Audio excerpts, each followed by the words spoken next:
lagi di podcast kita kali ini di Career Hacks Series. Untuk hari ini akan ditemani oleh saya, Lydia selaku host. Teman-teman juga boleh pause sebentar dan siapin snack gitu ya, biar lebih rileks gitu ya untuk dengerin podcast kali ini. Kan kita bakal bahas nih beberapa tipe pekerjaan gitu ya, istilah-istilah tipe pekerjaan, kurang lebih bisa dibilang namanya tipe outsourcing, pegawai kontrak, dan freelance. Jadi untuk membahas hal ini akan ditemani dua HRD cantik ini gitu ya. Halo Mbak Karolin, Mbak Safa. Hai semua. Udah makan? Oke. Jadi karena udah makan pasti udah semangat lah ya buat ngejelasin atau ngasih insight baru ke teman-teman semua terkait tipe-tipe pekerjaan ini. Nah, mungkin kalau boleh tahu boleh dijelasin nggak sih Mbak Karolin atau Mbak Zalfa terkait tipe pekerjaan ini, outsourcing, pegawai kontrak, dan freelance, apa sih bedanya kalau menurut dari Mbak Karolin atau Mbak Zalfa? Jadi untuk perbedaan, apa sih perbedaan atau pengertian dari outsourcing dan juga kontrak dan juga freelance gitu ya. Yang pertama kita bahkan bahas terkait outsourcing dulu gitu ya teman-teman. Nah, outsourcing adalah ketika sebuah perusahaan menyewa jasa atau misalnya mungkin lebih ke jasa sih, mostly lebih ke jasa dari perusahaan lain. Seperti contohnya perusahaan A men-outsourcing perusahaan B untuk mengerjakan pekerjaan-pekerjaan IT seperti itu. Lalu kalau misalnya yang kedua itu ada kontrak. Nah, kalau kontrak itu adalah hubungan kerjasama dan itu diikat dengan durasi atau kontrak tertentu yang sudah disepakati oleh kedua belah pihak. Seperti itu. Nah, oke. Nah, yang ketiga itu ada freelance. Nah, freelance ini apa nih? Nah, kalau misalnya freelance itu adalah gaya kerja di mana seseorang atau individu itu bisa secara independen gitu ya, dan juga tidak terikat dengan salah satu perusahaan manapun gitu. Dan dia bebas untuk ngambil banyak project seperti itu karena dia tidak terikat. Oke, baik. Berarti walaupun tipe pekerjaannya berbeda gitu ya, tapi kalau untuk proses rekrutmennya bakal berbeda nggak sih? Oke. Jadi mungkin di sini aku jelasin sedikit ya. Jadi mungkin ini setiap perusahaan kita berbeda-beda sih terkait outsource, kontrak, dan juga freelance. Mungkin kalau untuk terkait proses rekrutmennya seperti apa, jadi kalau misalkan untuk outsource sendiri, mungkin ini kan karena memang mereka mencari ya kandidat yang sesuai dengan memang kualifikasinya mereka, yang sesuai dengan kemauan mungkin dari pihak usernya sendiri gitu ya. Jadi pastinya kalau misalkan dari outsource sendiri ada memang prosesnya ini dari interview HR pastinya, lalu mungkin ada juga yang tahapan ini teknikal gitu ya, ada juga yang sampai tahapan interview user, jadi langsung ke end usernya gitu ya. Lalu kalau kontrak sendiri gitu ya, mungkin kalau di kita mungkin ada beberapa hal juga gitu ya. Mungkin nantinya akan ada kayak psikotest juga, lalu ada tes lanjutannya juga gitu ya, yang bisa dilakukan misalkan kayak finance, ada tes finance-nya kayak gitu ya. Mungkin kalau misalkan developer misalkan seperti itu ada tes developernya gitu, mungkin pakai bahasa pemrograman kayak Java dan juga yang lainnya kayak gitu ya teman-teman. Jadi kalau untuk freelance sendiri mungkin tahapannya lebih singkat ya teman-teman. Jadi kalau untuk freelance memang kayak dia prosesnya bisa melamar gitu ya di perusahaan yang dia mau gitu ya. Lalu mungkin ini ada tahapan tergantung ya dari perusahaannya, mungkin ada tahapan HR gitu, ada yang memang enggak gitu ya. Nah, lalu mungkin nanti dilihat nih dari kualifikasinya atau mungkin nanti ada teknikalnya gitu. Jadi dia memang ada yang tidak sampai ke user kayak gitu istilahnya. Jadi memang berbagai variasinya juga ada ya gitu, mau dari outsource ataupun kontrak ataupun freelance kayak gitu ya teman-teman. Oke, tadi kan udah dijelasin ya sama Mbak Zalfa untuk proses rekrutmennya memang ada yang berbeda, ada yang lebih singkat gitu ya. Biasanya kalau pegawai kontrak atau outsourcing memang untuk proses rekrutnya lebih panjang ya daripada freelance, karena kan freelance itu lebih fleksibel juga ya dari jam kerja. Nah, mungkin ada lagi nih pertanyaan mungkin dari teman-teman. Kira-kira aspek yang penting itu kan salah satunya benefit ya untuk diterima teman-teman. Jadi kira-kira dari Mbak Zalfa atau Mbak Karolin boleh jelasin nggak perbedaannya hak atau tunjangan yang mereka dapat gitu ya. Apalagi kalau pegawai kontrak sama outsourcing itu juga pasti bakal beda ya sama freelance. Kira-kira untuk benefit gitu ya atau fasilitas yang didapat ada bedanya nggak sih? Oke, thank you nih pertanyaannya sebelumnya ya Mbak Lydia ya. Tentunya yang namanya outsourcing, kontrak, freelance pasti punya skema ataupun ya benefitnya berbeda-beda gitu ya teman-teman semua. Nah kalau misalnya kita bahas dari mungkin saya akan bahas dari outsourcing dan kontrak, mungkin Mbak Zalfa akan bahas dari sisi freelance-nya gitu ya. Nah kalau misalnya untuk outsourcing sendiri gitu ya, dia untuk hak dan tunjangan itu akan dari perusahaan penyedia layanan. Seperti itu. Contohnya ya, perusahaan A itu yang menyediakan layanan gitu ya, dia yang sebagai outsource untuk perusahaan B. Nah, sebagai karyawan outsource itu yang akan menyediakan itu adalah si PT A gitu. Jadi nggak ada sangkut pautnya dengan dari kliennya ya, bisa kita bilang ya. Nah, hal ini juga mirip dengan teman-teman yang kontrak gitu. Tetapi secara benefit itu memang tidak terlalu ada yang berbeda sih, Mbak Lydia.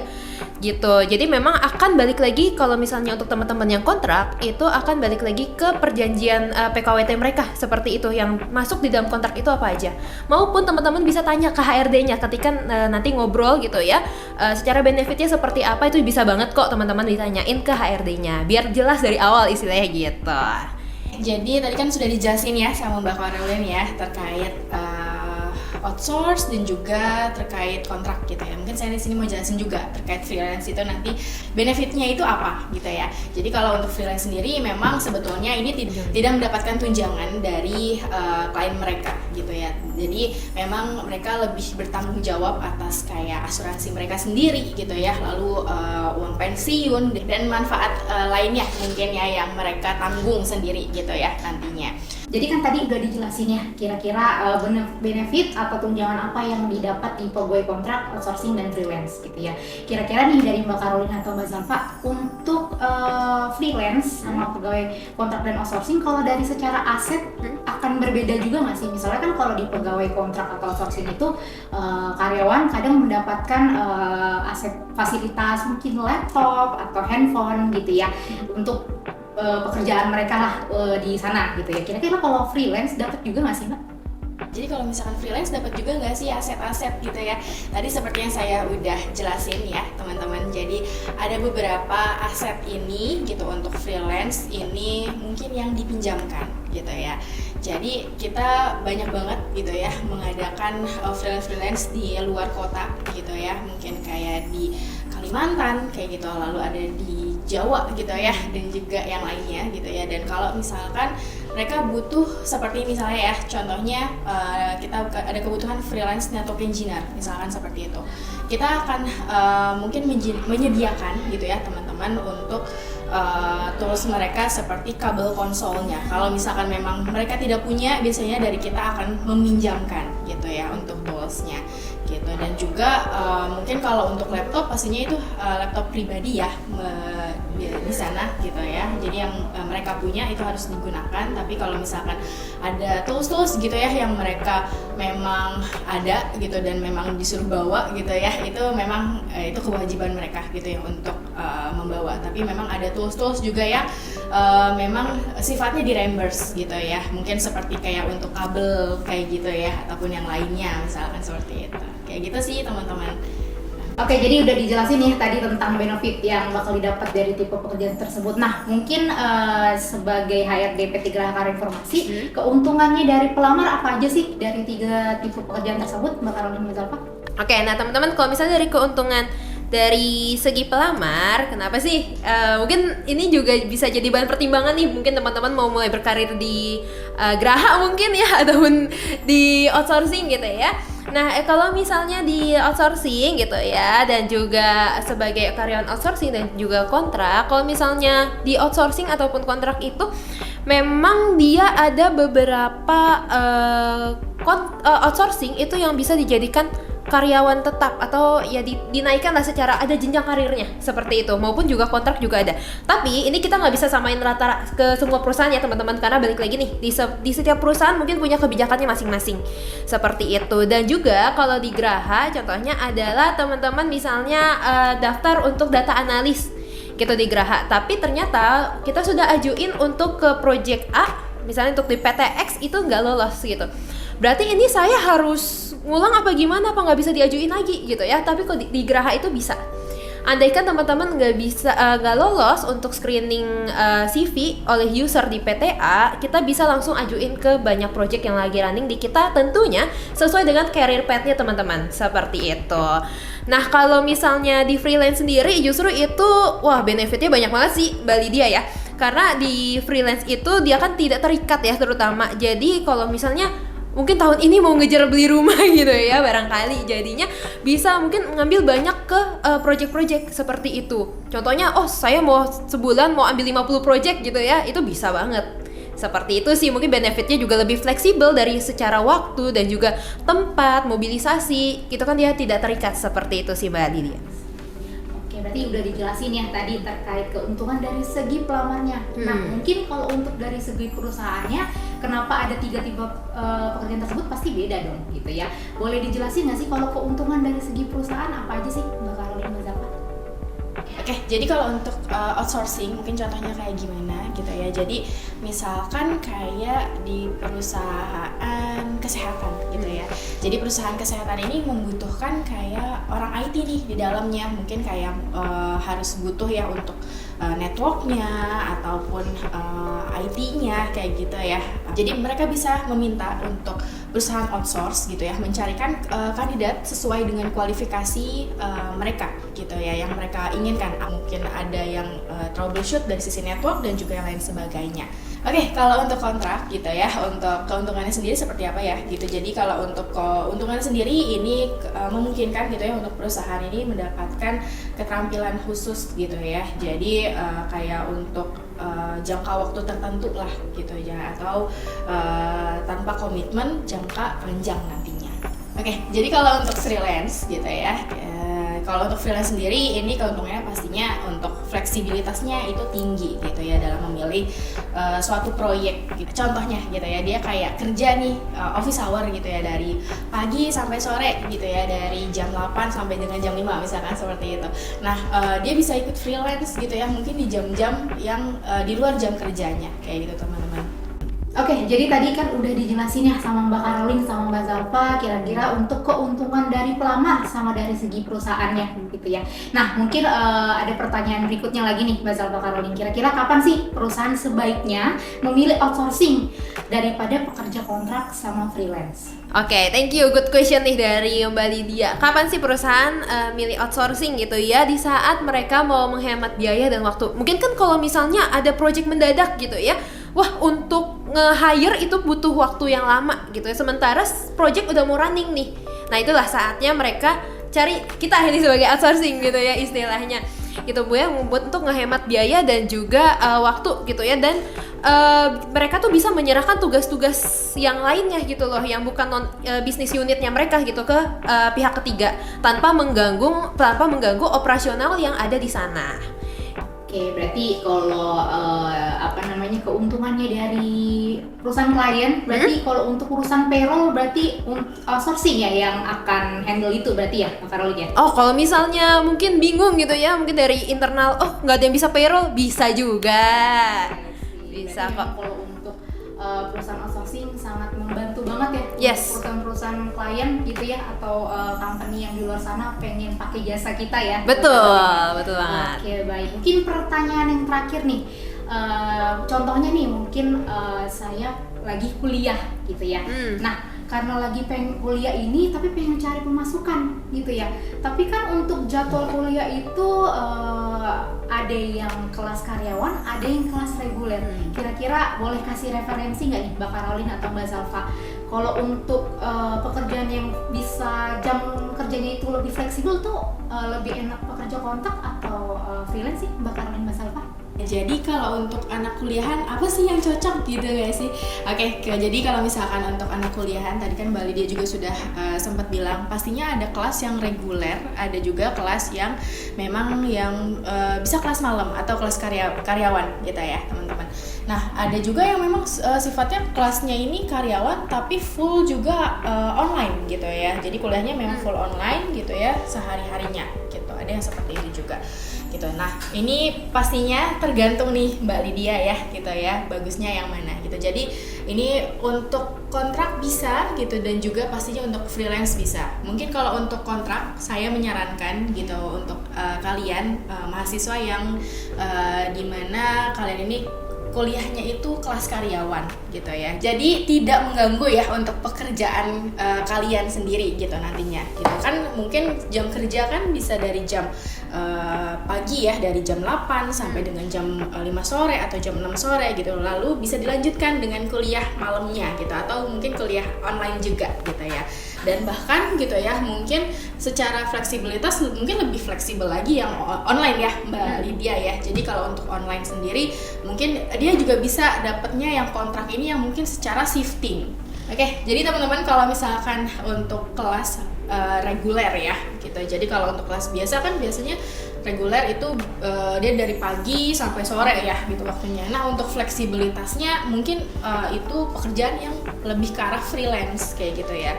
Kenapa freelance ya, itu biasanya tidak mengganggu kuliahnya gitu ya. Bukan hanya mahasiswa aja nih mungkin yang bisa freelance Mbak Lydia, mungkin teman-teman yang sudah kerja juga gitu ya bisa mengikuti freelance juga gitu ya nantinya, karena dari sisi freelance itu biasanya waktunya ini fleksibel gitu ya Mbak Lydia gitu, dan kadang-kadang juga bisa kayak dikerjakan mungkin kayak malam hari dan juga yang lainnya kayak gitu. Oke, berarti sebenarnya untuk dua kondisi ini bisa ya, cuma emang harus jago manajemen waktunya aja berarti ya Mbak Zalfa ya. Betul sekali. Oke, tapi memang kalau lebih enak lagi pilihnya yang freelance ya teman-teman ya, karena freelance itu jam kerjanya lebih fleksibel gitu sih paling. Mungkin membahas terkait freelance gitu ya, mungkin saya kasih satu case nih, misalnya ada pengalaman aku gitu ya, misalnya ternyata aku jurusan psikologi nih, tapi aku malah ngelamar IT, itu sebenarnya boleh nggak sih di sana?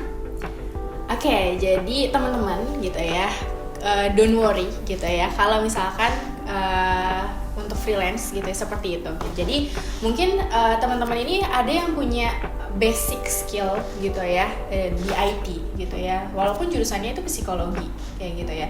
Mungkin dari secara ranah untuk SMK-nya misalkan gitu ya, itu jurusan kayak TKJ atau RPL kayak gitu kan mungkin udah ada basic di sana gitu, jadi sudah mempelajari di sana. Dan juga mungkin ada juga ya yang lainnya kayak ada bootcamp juga bisa dipelajari juga gitu ya untuk mereka belajar. Dan mungkin kalau dari Mbak Caroline gimana nih Mbak Caroline?